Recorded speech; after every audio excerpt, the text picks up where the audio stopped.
the Tate School of Fitness Corner podcast. And on today's episode, we have a very special guest, Miss Angelicka Crawford. She is the founder of Jumping Dreams, a nonprofit foundation that is helping out in the community through movement with youth, with education, with so much more. And we are so happy to have you here. How are you doing today?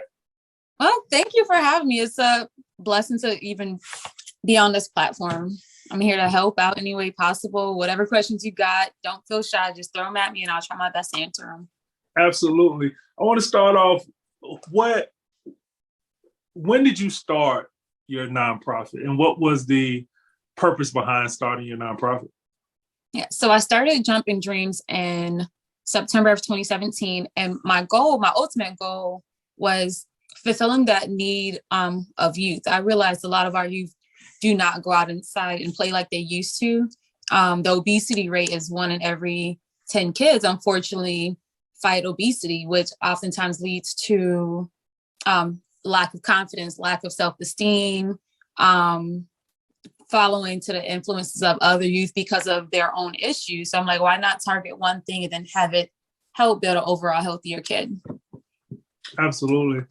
Unfortunately, that is true. Very sad that we're to a point, especially it was already ballooning up, but I think 2020 kind of just made it just explode because everyone was sitting down in the house and people got used to just sitting around playing games, watching television or whatever. And we wasn't active as much as we should have been. And again, working with the youth, and seeing it started with the parents, of course, because they bring the food in. But working with the youth it's pretty dramatic, very dramatic at this point with the size, especially in this country, especially in the South. The South, yes. Yeah, especially in the South. And speaking of in the South, where are you based out of? So we are in Charlotte, North Carolina. We currently have our one and only location off of Independence Boulevard. For those who are in Charlotte, it's literally across from the Bojangles Coliseum. So if you go there, across the street from there. Oh, nice location. Very nice location. And of course, your mission is great. How do you, other than the movement of jumping rope, because that was a staple in my neighborhood growing up, everyone outside jump rope, playing ball or doing something. But why jumping rope of all things? Why did you pick jumping? Well, so I use jump rope as a form of growth. I call it the ropes of life, if you want to call it that. I usually tell kids, whether you're playing basketball, football, boxing, cheerleading, anything like that, jump rope is something you can do by yourself to get in shape. It helps with your footwork. It helps with your agility. It helps with your endurance, you know? Mm-hmm. So it's not just a girl thing. It's not just a girl sport, but anyone can do it at any age to get in shape. And we use jump rope, like I said, initially to target fitness, of course, but then we realized that it's more than just fitness. We're creating healthier communities, starting with our youth. You know, if we teach them young while they're sponges and they're taking everything in, they'll keep those same tools and skills that you're instilling at a young age and keep it as they get older, hopefully, and help somebody else stay in shape. Oh yeah, that's so true. And jump rope is I won't say it's easy, but it's inexpensive because a lot of sports and a lot of activities keep a lot of people out because of the financial investment that it takes. And jumping rope is something you get a jump rope from anywhere, or you can make your own jump rope. Exactly. So, yeah, that's something that we definitely did as children. We made our own jump rope because sometimes we just didn't have one or whatever it may be. We made our own jump rope for sure. And that's it's so simple, but it's so smart at the same time because who would have thought like, okay, let's start an entire organization surrounding this rope, this jump rope, and then break it down to the fact and expanding the meaning behind it as far as with the children. Because again, I looked online, did a little research about you, and you talk about the academics and everything. Could you kind of tell us how jumping rope and what you do help with children with their academics, leaderships, and friendships? Yeah. So that's what we hoped our impact would be for the kids' academics. We know, sometimes kids do struggle in school, especially during this pandemic, where parents have to be the parent, they have to be the teacher, they have to be the chef. So we're like, how can we help those parents and provide a program that hits all of these areas? We try to encourage the kids to maintain their grades, whether they're in jump rope or any sport. You're a student athlete. It starts young. So if we train them to keep your grades up, take care of your responsibilities and be an athlete, same thing, skills and stuff that they're learning at a young age that they can carry through college. If they keep jump rope or not, it's still something that we're teaching them to do at a young age. And believe me, we do have competitive college jump rope teams. I'm not sure if you knew that or not. Yeah, actually, I did. I do. And the reason being is because I'm an avid sports person. So I love all sports. I at least try to watch it if I can. I don't care what it is and try to understand it just because I like competition. So, yes, I did know about that, which I think is awesome because it's a lot of work going to it. It's just not jumping up and down. You have to really when you get to that level of competing on a collegiate level.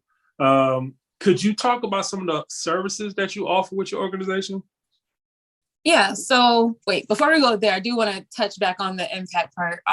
So Sure. in order to get dreams to even start, we have the kids provide their report cards on a quarterly basis. They get 4 report cards a year. So we start off, okay, this is where you're at to start the year. And I throw a little incentive. If the kids are able to maintain their grades or improve their grades, they get entered into a raffle. Whoever wins the raffle for best grades get a free pedicure with coach. And usually boys at a young age don't believe, I can go get no, you're jumping on your feet all the time. You're using your feet to move. Why not take care of it and use it to keep your grades up? Our next area that we try to touch on is leadership. One thing that I struggled with is I grew up doing competitive jump rope and cheerleading, and I wasn't the team captain, but those tools kind of helped me learn how to talk to my teammates effectively, not just talk at them, but literally talk to them so they can understand what we need to do as a team to reach our common goal. So I do instill a lot of leadership practices in our program, give them a chance to lead the team from time to time. We make a requirement that the kids participate in our community events. During the pandemic, it's been tough, but prior to the pandemic, we would volunteer with King's Kitchen, which is in Charlotte. They would feed the homeless on Sundays. So we would have a group of kids that'll go every Sunday to set up the tables, clean the tables, feed the homeless, to show them, it doesn't hurt to be a good person, because I love it. Now, let me show you other ways that you can give back to the community, and it won't cost you anything. It actually makes you feel good too. Yeah, that's so true. Yeah. Friendship wise, the kids come to the program. Oftentimes we have to force them to go home because once they come here, they don't want to leave for some reason. I blame my coaching staff. They're amazing. I don't know what I would do without them, but yeah, it's hard getting the kids out, but they form very genuine friendships. They hang out during practice. They hang out outside of practice. They learn how to encourage each other, root for each other. Because, if you don't root for your old team, who's going to root for you? So we learn, cheer for everybody, especially starting on your home base. But as far as services, we have a wide variety of services that we offer. We, of course, have a competitive jump rope team. We do a mental health service where we partner with other organizations and social workers. They come in once a month and they hold separate sessions for the kids depending on their needs. This past Saturday, we did a vision board or goal board, if you want to call it that, and the kids kind of mapped out what they want their year to look like. And that was just the seed of what we're doing throughout our competition season. The kids will be able to journal their experiences, journal the different college tours that we take them on, just get their thoughts out on paper and set those goals and see if they're hitting those goals and figure out what they have to do to achieve it. Yeah. So that's one stem of it. Outside of leadership and, like I said, a competitive jump rope, we do group workout classes. If there's a school or after school program who want to bring in a different kind of activity. I know they usually lean towards soccer, football, things like that. Why not bring jump rope? Anyone can do it. If you don't want to jump, we can teach you how to turn. We can teach you so many other aspects of jump rope. It's more than just jumping. And then our last thing, we do corporate events. If I know last year we did something with a company called The Little Company, and it was leap year. So they had us come in, the kids did a performance all by themselves. Coach didn't have to get out there, and they learned how to talk about jumping dreams, why they like jumping dreams, the impact the program has made on them, and a little demonstration for the corporate crowd, which was amazing. So yeah, we do a lot. It sounds like it is very, again, I would not have thought until I did look you up that you can do so much with, again, jumping rope, because it is people who are not in the world, and I'm not in the jumping rope competitive world, and I want you to talk about that a little bit more, but it's amazing what you can do when you put your mind to it and you have a vision and a dream. And I'm very impressed with what you have done, what you're doing, because my mind haven't even thought of all of that with jumping rope. I'm just thinking, and maybe because I am a fitness coach, I'm just thinking about the benefits of exercising and moving, and I kind of stopped that. But again, you say you came up in cheerleading and competitive jumping. If you don't mind, could you touch on that a little bit? Could you talk about your background with that? Yeah. So I came from a line of jump rope. My mom, when I was little, she was my coach. She was the one who planted that seed in me. I'm originally from Hartford, Connecticut, up north in that New York, Connecticut, Jersey area. Jump rope, double dutch specifically, is a prominent sport up there. I'm trying to do the same thing down here for the South because it's something that helped me grow. When I was younger, I felt like I fought with obesity pretty bad. My siblings were always the skinny ones and I was always the chunkier one. So I'm like, let me find something that I enjoy doing, but it's also helping me keep in shape, or if you want to call it a healthy hobby. It was a healthy hobby for me. Through jump rope, I lost a lot of weight. I was able to tour many colleges. When we go to competitions used to be held at like Trinity University in Connecticut. I believe we went to Ohio State one time. We traveled to University of Virginia quite a few times for competitions. So they made sure that we stayed on those college campuses and got out of our city to see what else is out there in the world. And that's the same opportunities that I'm trying to create for our kids in Charlotte. Nice. Very nice. So Connecticut. Okay. Again, I didn't see too much. I'm trying to think. We did have it wasn't really organized, but we did a jump rope competition at my junior high. I do remember that. But again, it was like we was going against other junior highs. It just was like classes against each other. And I thought that was so cool in itself. But to see it on a scale of actually competing and traveling with it, pretty amazing. And your mother was your coach. So your mother was jumping. Yep. So my mom passed it on to myself and my sister. My sister, Dominique, Artis, my co-founder. That's my right hand. We've been doing it since we could walk. And like I said, we saw the need, and why not, be the change that we're trying to see in the community. Absolutely. And the community, how is it? How is the community receiving your organization?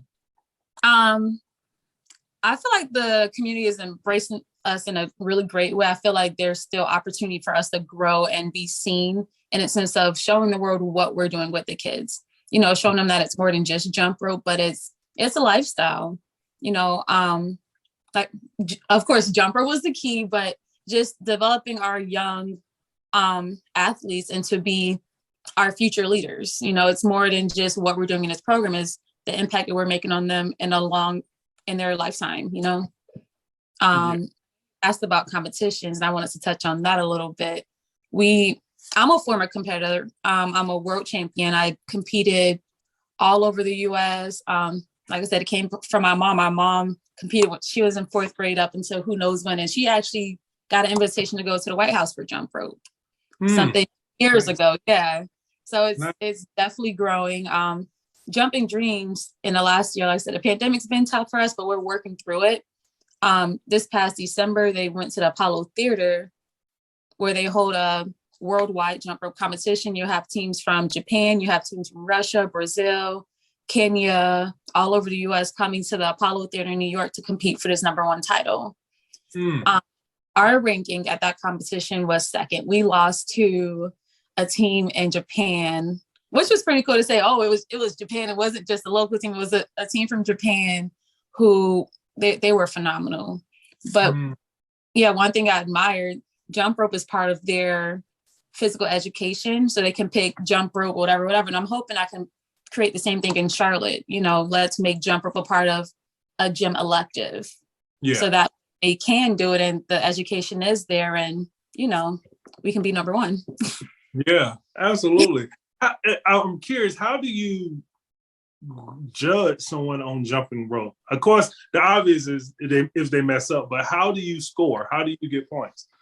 So it depends on the type of competitions you go to. The most recent one, they have something called compulsory, where it's a standardized test of certain moves that they have to do. As long as they complete it within that time frame, they're good. The next part, a lot of part that people like to watch is speed. Speed is literally jumping in a rope one at a time, 1 foot at a time for 2 whole minutes. And I challenge who's listening to this podcast, take a single rope and just try to jump for 1 minute. It kills me. So imagine those kids down there 2 minutes. Whoever jumps the fastest with the least amount of mistakes usually win the competition. Oh. Yeah. And surprisingly, our record holder right now is someone from South Carolina. A guy, one of the fastest in double dutch. And I believe his record was over 300 and something steps in 2 minutes. And you're only counting every time the left foot hit the floor, not both, just left. Oh, wow. Yeah. Yeah, that's tough. Cause I jump rope between sets. So I already know. And that's for 2 minutes, 300 steps. Oh my gosh. Yeah. World record right in our backyard. Yep. That is fast. I really hope I think that this should be put in schools because again, it's so simple. It's not expensive. Everybody talk about budget and this, that, you get a couple of $100 together, get some jump ropes and go from there. But that's impressive. And again, you're impressive, a world champion. When did you become a world champion? What year was that? I know I look young, but I'm not young. I would probably say what grade was I? 5th grade. It was a long, long, long time ago when we actually hosted the competition in Sumter, South Carolina. And our team, we were called it's been so long. I think it was No Limit Jumpers. That was back when No Limit, the Master P and everything was really popular. That's what I'm like, it was a long time ago.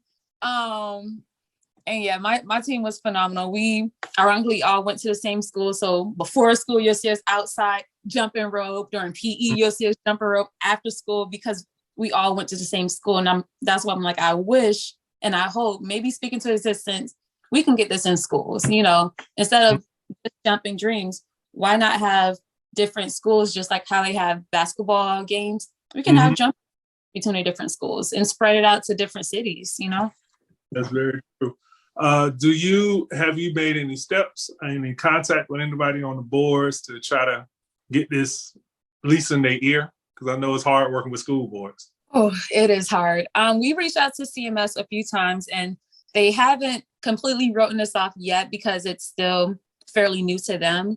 So I believe once they see the impact that we're making, hence Jumping Dreams as the seed of this, hopefully they take to it. I know with the pandemic right now, it's a little tough because you don't want a lot of outside people coming into the school. They're trying to trace, all the different strands and where it's coming from. So right now it's difficult, but I'm hoping we can do it soon. We can even start off with a virtual single rope, just something to get kids moving and enter them into single rope competitions, which they're working on bringing that to the Olympics, double dutch and single rope soon. Very nice. Don't know yet, but if they start as young as elementary school, we can have, Olympic stars. Yeah, that's very true. That's very true. And I think that should be an Olympic sport. For sure. I'm a huge fan of the Olympics and watching the Olympics last year they brought on rock climbing. And remember everyone was like, how is that going to be exciting? But then when they showed the individuals actually with the speed climbing and everything, I was like, wow, this is it. They need to bring on. It's a lot of things that people don't consider sports, but they are. My opinion is, if you have to practice and you move and you sweat and you have to put time and energy into it, it's a sport. I agree. And like I said, I used to be a former competitive cheerleader. So once I finally saw cheerleading made the Olympics, or at least the attempt to get there, I'm like, oh, okay. Because people used to pick on me and say, cheerleading is not a sport. I'm like, yes, it is. Yes, it is. Yes, it is. We hurt ourselves. We train. We do it all. So, yeah. Yeah, because I remember actually in high school, we had a pretty great cheerleading squad. And same debate. One of the coaches was like, oh, that's not a real sport. And the cheerleading coach, they had a little friendly banter back and forth. She was like, well, let's see if your strongest guys can be the base and hold things. So I was one of the strongest guys. And they put us out there. And when I tell you, that was so hard. And we took it, and I'm thinking, like, in my mind at the time, oh, well, this person is like 110, 15 pounds. What is this? I could throw this up. No, it's not a technique that, which I don't even remember what I was told to do. But I know that it was hard, and it did not work. I could not hold a young lady up. She kept falling and kept falling. And I was like, okay, I'm going to stop before I hurt her. But it's like she's not, because she's used to it. You're fine. They have spotters. But, yeah, cheerleading, again, if it's take practice, effort, and time, it is a sport. So hopefully we can get there for sure. But that's pretty awesome. No limit. Yeah, that was my days too. So I know exactly what you're talking about. You smiled. I said it to him like, yeah, I'm kind of aging myself a little bit, but that was our team name. It was an era. You got it though. Yeah, absolutely. That's pretty amazing. A world champion in the 5th grade. Yeah. And do they hold these competitions on that level? Is it always at the Apollo, or do they pick different locations? There's a lot of different leagues. That one, we were in the American Double Dutch League, which is actually Black founded, organization. I'm the state rep for North Carolina in that league. So my job is to build the sport of jump rope in North Carolina. Hence why I'm like, let's just get it out there. But that's the league I competed in. The one in New York was the National Double Dutch League, another Black-owned, Black-led competition or jump rope league. We ventured out into some of the other competitions, which is our single rope ones. AAU has a organization that's called the Junior Olympics. We participate in that. The kids played first, actually, in Texas. That's where they went in July. They placed first time ever competing there. There's teams all over. There's a league in Japan that we're trying to get to, hopefully within the next 2 years. With sponsors, we're working on it. There's a international one that's down in the Caribbean. So it's literally all over. Everyone has their own form of it. It's just doing your research and learning how to be a part of it. Well, that's nice. And that's great to hear that they're Black owned and led. Because again, I look for organizations and companies that is true, because again, you have people, we in a lot of different spaces. It's not just basketball, entertainment, and football, and all that good stuff. It's a lot going, a lot of places that we get in and we dominate. We create opportunities for others, and it's very impressive. I'm happy to hear that. I will definitely have to look into that more. I want to ask you, how has movement changed your life, and what does movement mean to you? Movement to me is a sense of release. And I say that in a sense of, as humans, we walk around with a lot of different emotions, a lot of different feelings, a lot of different energies, especially with the world right now. God bless her soul, but seeing Miss USA from 2019, she was a beautiful woman. She inside and out, and she struggled with depression. Nobody would have known that until what her. And movement is a way to release those type of things. When you're not feeling your best, when you're angry, when you have a lot on your mind, I use movement as a way to clear my head and just keep going, try not to fall into a dark space outside. I'm very competitive. So like I said, I did double dutch. I'm actually a marathon runner. I like to run. Nice. Yeah, I'm a big football fan. If you ask me about basketball, I can watch it, but football, I'm a diehard Steelers fan. I like movement. I would do anything just to keep moving, to keep my head clear. Yeah. And it's so amazing what a little sweat and could do for you. I always tell people, you have an issue, go sweat. Just go sweat. Just because for me, it's meditation. That's my time. And some people think that's quite crazy, especially people who have worked out with me and have seen me work out. They're like, how is that quiet? It seems so violent. I was like, but it's a beautiful chaos. Of course, I'm going hard as I possibly can, but to me, everything is quiet. Everything is slow. Even when I'm running as well. We have a race coming up this weekend, but it's slow, and it's just a time to really just be with myself and see what's going on. Check in. It's just a personal check in, and I think that is so important. And I do feel like with everything going on, that people do need to move if it's any kind of way to get up and get out. If it's walking, it's just whatever it is, just move. So absolutely. That's pretty amazing. And of course, being competitive, that's always helped, with trying to compete, challenge somebody to see if they can move as much as you. So I think that's always a good thing. With the organization, I know that we're trying to get into schools, and you will get into school. I'm pretty sure about it. What has been some of your biggest successes with the organization so far? So far, I think for me at least is just the overall growth. I always say, I can't do this without my team, but I can't do this without God. I'm a big believer. God is behind everything that I do with Jumping Dreams. You will never hear me say, oh, this is all me, or, oh, I did not know. God helps me. My team helps me. My village, everybody helps me to pour into the community the way that I'm doing. And I don't know, the success for me, it was just seeing these kids grow. I think last year we had our first dreamer jump. I call all the kids dreamers when Jumping Dreams. We had our first dreamer graduate and go off to Howard University. Nice. And she used Jumping Dreams as her college entry letter. She said how she used Jumping Dreams to learn how to step up and speak for herself a little bit more. During the summer, I challenged her to be an intern. And she was like, because of that summer experience, she now leads different programs at her school at Howard. She's the lead person in their theater department. As a freshman, she's leading the theater department, which is cool. And she's like so many different opportunities and things that she picked up within her few years of being a part of Jumping Dreams actually helped her in real life. It wasn't just the that she did for a little bit and left it. She's like, no, it helped her become the young woman that she is. And she's wanting to come back and pour into kids that's in a program now. So that was a success to me. I never thought that I would have an impact like that at a pretty young age. Yeah, that's awesome. What has been some of the biggest challenges so far?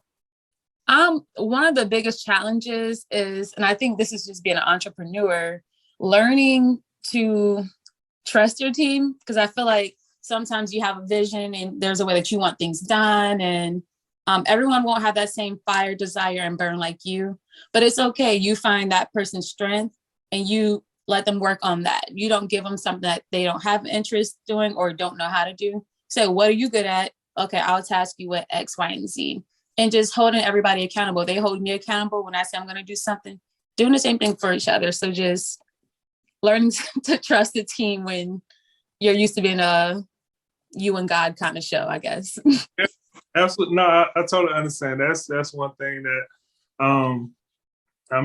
I have to, my thing is hiring people. I don't have a team. I don't have a team per se.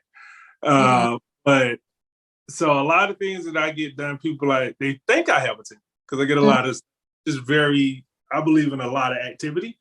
Yeah. But I know as this keeps going and is growing, a lot of big things coming up for us, but I need to hire people and pass it on. I've done it, yes, and it was very challenging because what I saw, they didn't hate. And I'm a person very detailed. I'm gonna give you every detail, and they still couldn't get it across.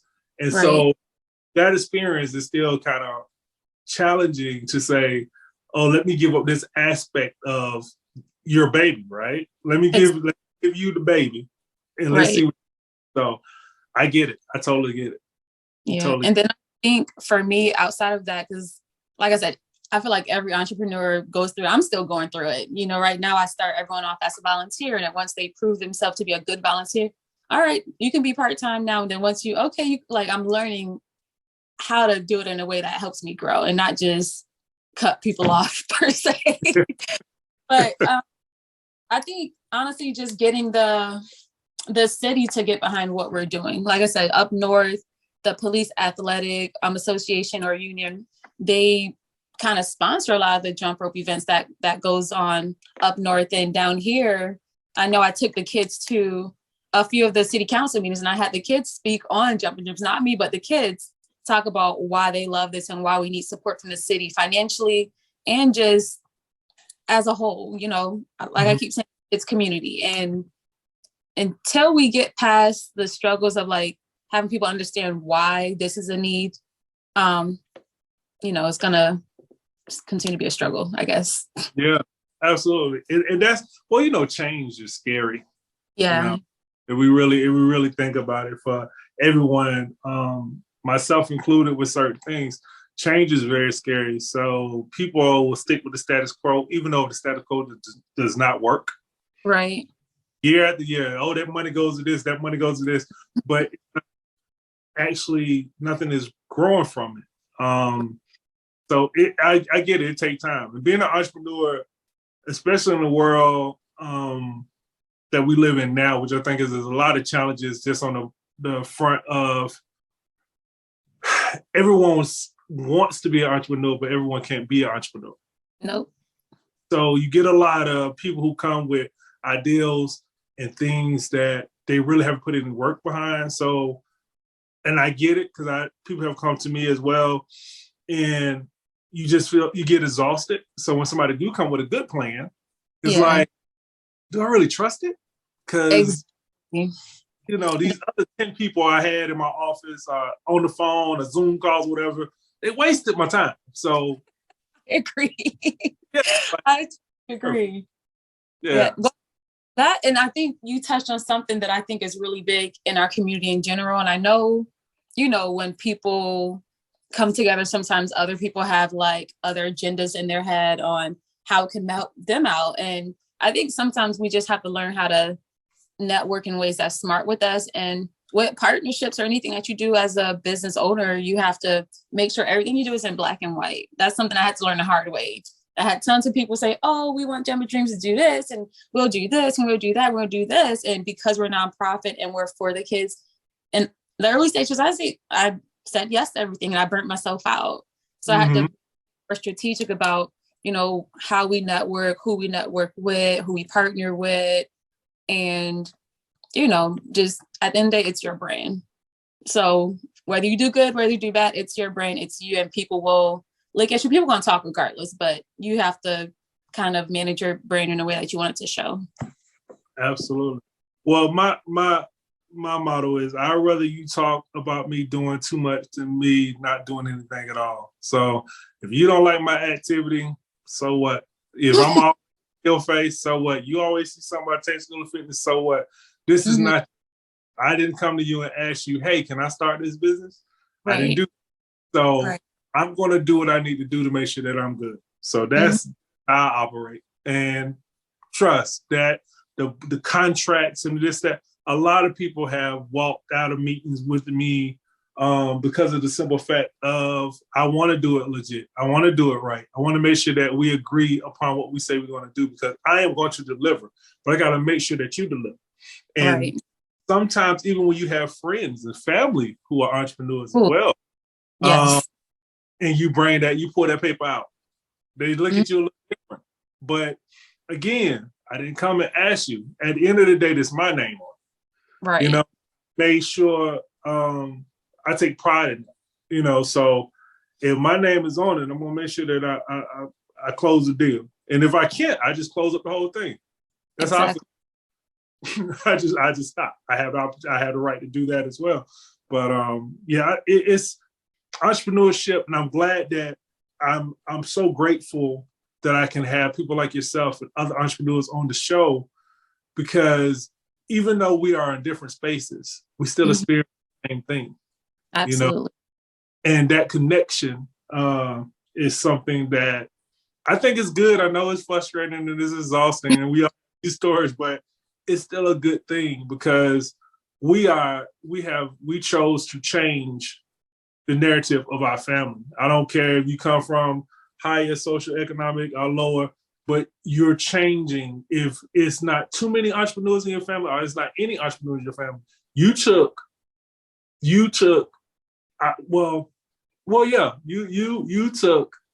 the strength and the courage to say, I'm going to do something different. Mm-hmm. That takes I always say, and people laugh at me, I feel like we're superheroes. It's not like you sticking your chest out, but it's the truth, because how many people that you know can have an idea in their head and they never get it out?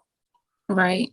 That's so true. That's very true. And I think, honestly, and I can't speak for you, but I think my drive for why I do what I do, like I said, my mom poured it into us, but my mom was born and raised in Jamaica. That's where my family's from. And if you know Jamaica, they are hard working, they're going to get it done. So we may have 2 to 3 different jobs. And I watched my mom be a single mom. It was 3 of us. We all had different dads, and she had to figure it out. She became a mom at 17 because she didn't have any structure, any program to keep her safe in a way. And because of her keeping me in programming and things like this, I didn't become a single mom. I graduated college on time. I got my master's. I started my own business. I'm learning how to employ my family into what I'm doing, still being careful, but you know, same thing that I'm trying to do for these kids. We have a family of 9 in our program. They have 9 kids. Oh, and wow. 3 all girls. They're at that age of influence. They're in 6th grade through high school. And of course, they're trying to do the latest things that their friends are doing and things like that. And I'm like, you don't have to be like your friends. You know, don't be another statistic Black girl. Don't be, you know, what people put on the screens as being a little hot girl, being another missing Black girl because you're following the influence of your friends. You don't have to do that. You can do something else that still helps you grow to be a strong Black woman, but in a positive way, and kind of mentoring them in a sense. Absolutely. That's so true. I was telling my nephews coming up and my nieces coming up that the people that you pick on are so different. If you don't get your life together, you'll be working for them until the day that you die. Yep. As leaders don't follow the crowd. They do know, but they don't follow the crowd, because you got to learn how to follow before you can lead. That is true. But they don't follow the crowd.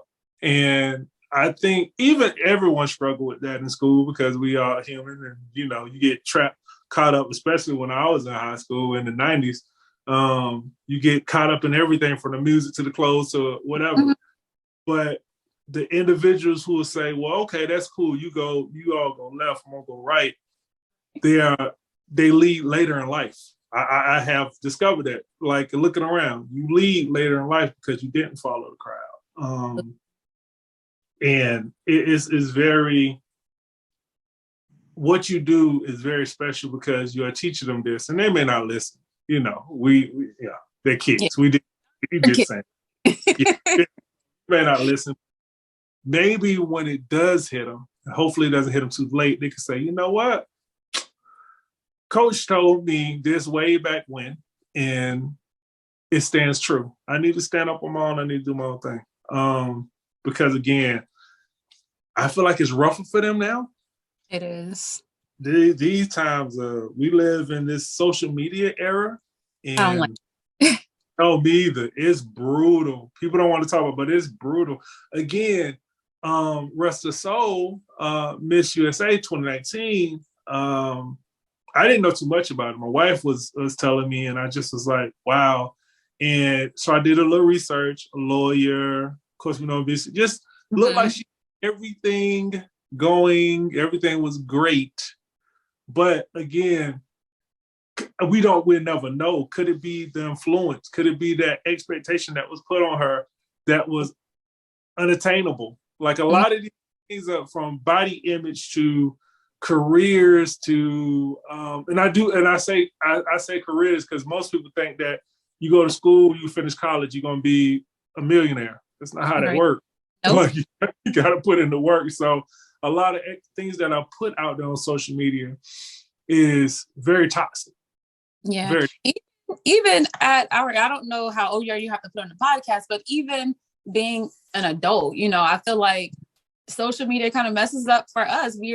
Sometimes I'm guilty of it, looking at what someone else is doing and, dang, they going on this trip, or dang, their business getting this. And you're just like, well, dang, what am I doing? And it messes up in the head from time to time, leading to those mental health issues. I often pull myself out or just take a social media break and like, okay, let me focus on me and not what they're doing. Absolutely. One thing that has helped me, and I explained this to someone having the same conversation a couple days ago. They say, well, it's like you in traffic, right? You got so much going on around you, but if you don't pay attention to your lane, you're going to get in an accident. So I always focus and pay attention on my lane. I see you. I see what you're doing over there. I got to be watchful. But if I'm in your car trying to drive, I'm not driving mine. Right. So that's one thing that when I do get to that point where I'm like, oh, well, what this person doing? I'm trying to drive their car. No.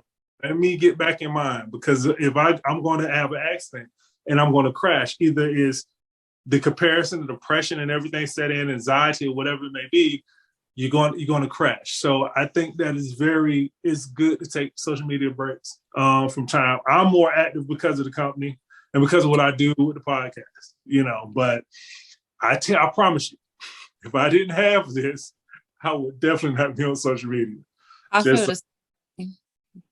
Just saying. But again, and I want to touch one thing also, because you said that your sister also is a co-founder. Yeah. So how is it working with family? You don't have to be too honest, but be honest. Okay. So it's a little difficult at times. I briefly had somewhat like meetings with a career coach, if you want to call it that. And she had told me sometimes you have to separate those titles. In life, we all have different titles. I'm not married yet, but, I'm a girlfriend, I'm a sister, I'm a mom, I'm a business owner, I'm a coach, I'm so many different things. And when you're at work, you have to realize, okay, I am the CEO of Jumping Dreams. Granted, she works with me. I can't call her sister. She's Coach Dominique. In front of the kids, Coach Dominique. If we have an issue, Coach, let's have a talk outside. Like you have to separate it. It's hard. It's very hard, but you have to separate it and know those boundaries when it comes to certain things. Yeah, absolutely. That is the hardest thing. Being in fitness and seeing family members and friends suffer with their fitness is very hard, because when they do ask for advice, I have to say, well, which capacity are you coming to?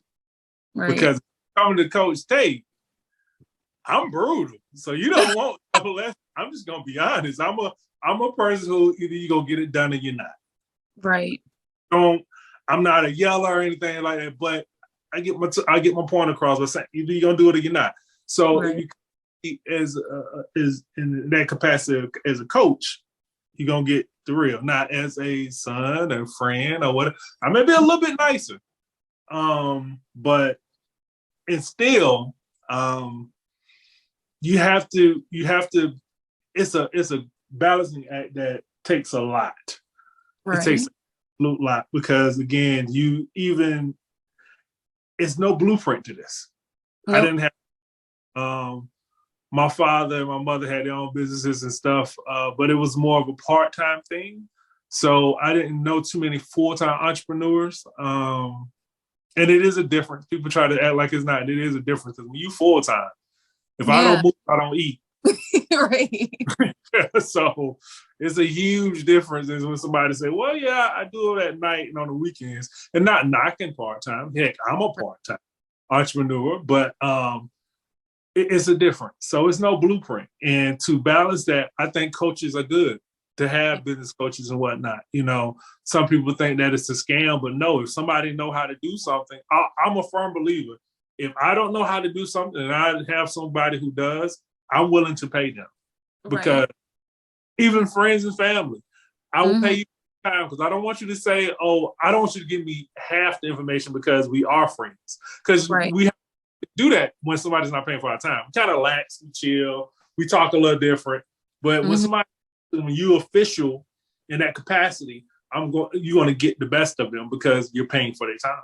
So I think that that's great. I think that it's great that you can work with your family. You know, I haven't worked with my family quite yet on a large scale, but I think it'll be cool to do that. I won't hold you long. What in the next 5 years for Jumping Dream? So I try to plan things, like I said, strategically. And I feel like the jump rope portion of it, I'm going to speak into existence. Right now, we rent a studio, like I said, across from the Bojangles Coliseum. But within 2023, 2024, we're going to have our own jump rope building. And in that building, we will have a room for our social worker, mental health people this is your own separate room. The kids go to your room, help you out. We will have our own nutritionist on site to help the kids know what they should or shouldn't be eating, teaching them proper guidelines on how to take care of their body. We will have a homework room for kids if they're after school program, come in, get your homework done, let's go to jump rope. And then ultimately a job readiness program. That's something that I've been working on lately. This is the first year that I have high school kids. And now that they're in high school, they have interest on working and, doing things that high school kids do. But I'm like, you don't have to lead the program to work. I was like, let's create opportunities within Jumping Dreams. Let's get you to be junior coaches or, junior whatever. And we'll pay you over the summer so you can gain these skills, make a little bit of money and stay in something positive. Yeah, absolutely. That's amazing. I always say that's the goal to hire within. Because they already understand the organization. So you don't have to tell them. They already know the good because they experience it. But I know that all that will definitely happen for you all. What you're doing is amazing. Thank goodness for Corey with the hookup. Shout out to my brother. Yeah, that's my guy forever. And we have to get to Charlotte and check you all out.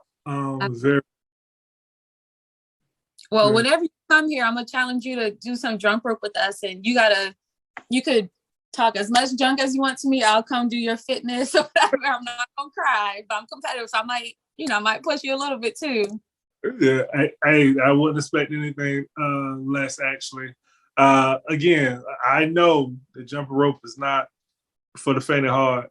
It was when I called myself boxing. I had two childhood friends who was Golden Glove boxers. And of course, they jump rope. I mean, that's part of boxing. Right. And I called myself, I want to get into boxing. And they did this thing where they jump rope for 10 minutes straight, just intervals. And I'm like, that's nothing. So and I was definitely not in the shape like I am now. Within a minute and 30 seconds, everything was cramping up. Like everything was cramping up. Calf muscles, my back, my side. I was like, this is ridiculous. And do that for the warm-up. They would be jumping, talking. Yeah. Just talk 10 minutes. Yeah. Anybody, I always say, and people think 10 minutes is short. Of course it's short when you sit down on your butt watching television. Right. But try to do anything for 10 minutes. It can be it could just be picking a cup up, put it to your mouth, put it down. Right. But it's definitely a full body workout. So much respect to you and what you're doing, the organization, your sister, your family, your moms. So I think that's awesome to pass that on. And I absolutely wish you all the best in the future. Thank you for that. And same thing for you. I guess I kind of want to end on this note. I feel like sometimes, of course, I can do everything on my own, but at the end of the day, I'm grateful for my partner. He's like, you can get a corporate job if you want to or whatever. He was like, I see the vision that you have. If you work corporate, they can fire you. He's like, what you're building is a legacy. What you're doing, you're creating opportunities for other people and it will live on. So he was like, I know you have your rough days. I know you have highs and lows being an entrepreneur. He was like, but keep going. Don't give up. And that's having someone who understands makes this process a lot easier. And that's great. Yeah, I got to shout out to Mrs. Tate School of Fitness because she puts up with my crazy ideas. I'm a person who have an idea and I go ahead through with it before I won't say I thought it out, but it moves quickly because I'm a person like, I don't like to sit on action. Go ahead and get it.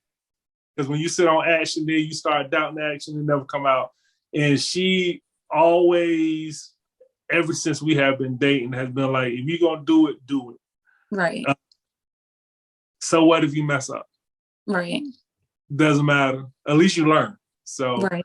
that's something that, we're going to have a whole podcast about the entrepreneurs and their partners. Actually next month in February, because if you on, I'll be there. Oh no. Because I think it's so important, and I know everybody don't have a partner who are entrepreneurs, but the ones who do, to be with an entrepreneur, you have to be a special person. Mm-hmm. We're a little crazy. We don't like to say it. Adventurous. We just do what we want to do and hope that somebody understands. Exactly.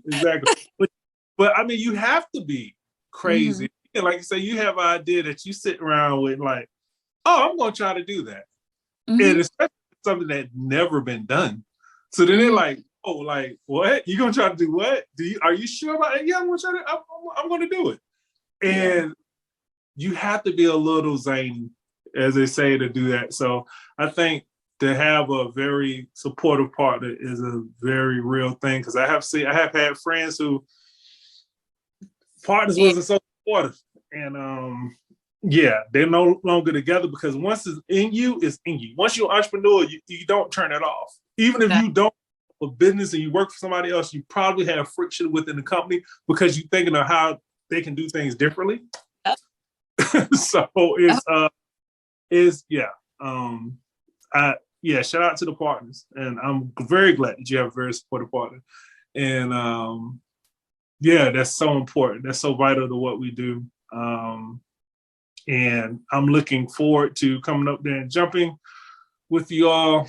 I think that's going to be pretty dope. Hopefully very soon. But I want to just say again, I'm very grateful for you being on today. I don't say that lightly because I know you took time out of your day. So I really appreciate you. So thank you very, very much. Thank you. And, now that we talk, I say I'm your sister in business. So if you ever have crazy ideas, you're like, hey, let's do this. I got your back. I will try to support you the best that I can. Okay. I really appreciate it. Likewise. Yeah, definitely. Likewise. For sure.